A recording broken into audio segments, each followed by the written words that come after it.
The Little Prince, Chapter 4. It has thus learned a second fact of great importance. This was that the planet the little prince came from was scarcely any larger than a house. But that did not really surprise me much. I knew very well that in addition to the great planets, such as the Earth, Jupiter, Mars, Venus, to which we have given names, there are also hundreds of others, some of which are so small that one has a hard time seeing them through the telescope. When an astronomer discovers one of these, he does not give it a name, but only a number. He might call it, for example, asteroid 325.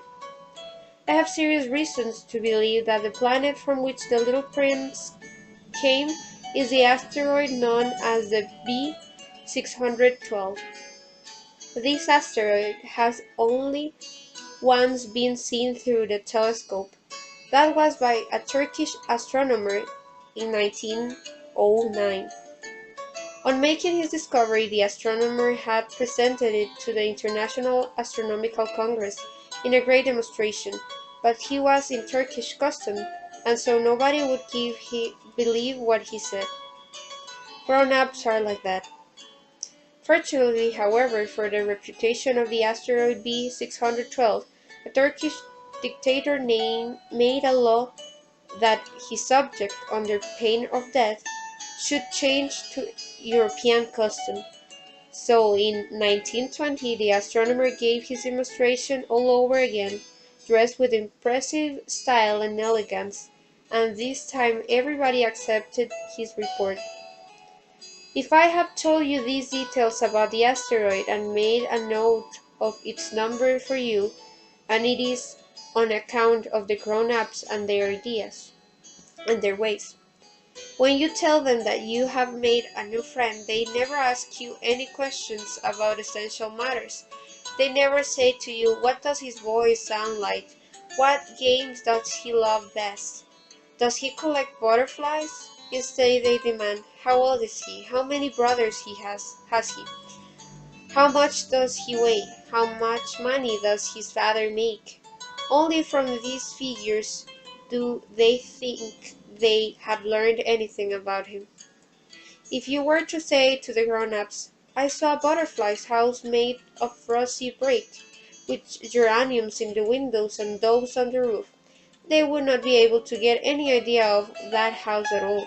You would have to say them, I saw a house that cost $20,000. And then they would exclaim, oh, what a pretty house that is. Just so, you might say to them, the proof that the little prince existed is that he was charming, that he laughed, and that he was looking for a ship. If anybody wants a ship, that is a proof that he exists. And what good would it do to tell them that? They would shrug their shoulders and treat you like a child. But if you said to them, the planet he came from is asteroid B612, then they would be convinced and leave you in peace from their questions. They are like that. One must not hold it against them. Children should always show great forbearance toward grown-up people. But certainly, for us who understand life, figures are a matter of indifference. I should have liked to begin this story in the fashion of the fairy tales. I should have liked to say, once upon a time there was a little prince who lived on a planet that was scarcely any bigger than himself, and who had need of a ship. To those who understand life, that would have given a much greater air of truth to my story. For I do not want anyone to read my books carelessly. I have suffered too much grief in setting down these memories. 6 years have already passed since my friend went away from me with his ship. If I try to describe him here, it is to make sure that I shall not forget him. To forget a friend is sad. Not everyone has had a friend, and if I forget him, I may become like the grown-ups who are no longer interested in anything but figures. It is for that purpose again that I have brought a box of paints and some pencils.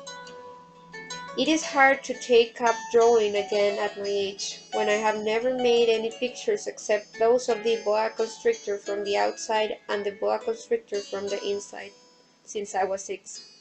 I shall certainly try to make my portraits as true to life as possible, but I am not at all sure of success. One drawing goes along all night, and another has no resemblance to its subject. I make some errors too. In the little prince's height, in one place he is too tall, and in the other too short, and I feel some doubts about the color of his costume, so I fumble along as best as I can. Now good, now bad, and I hope generally fair to middling. In certain more important details I shall make mistakes also, but that is something that I will not be my fault. My friend never explained anything to me. He thought, perhaps, that I was like himself, but I, alas, do not know how to see sheep through the walls of boxes. Perhaps I am a little like the grown-ups. I have had to grow old.